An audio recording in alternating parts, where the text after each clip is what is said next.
Fat lama tak muncul, Lesti Kejora akan kembali tampil di televisi. Lesti Kejora belakangan tak lagi muncul di layar kaca Indonesia pasca dirinya melaporkan Rizky Bilar atas dugaan KDRT. Namun dalam waktu dekat Lesti Kejora akan kembali tampil pada acara perayaan ulang tahun stasiun televisi Indosiar ke-28. Harsiwi Ahmad selaku Direktur Programming Surya Citra Media mengungkapkan Lesti Kejora bakal kembali tampil di acara tersebut.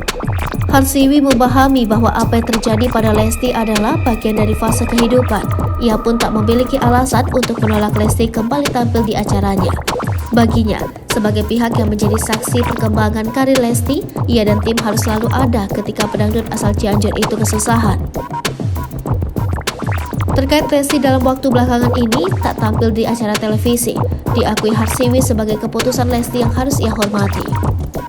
Sekedar informasi, setelah heboh kasus KDRT yang dilakukan Rizky Bilar, Lesti Kejora belum muncul lagi di televisi. Bahkan sempat beredar kabar Lesti didepak dari salah satu stasiun televisi swasta sebagai juri.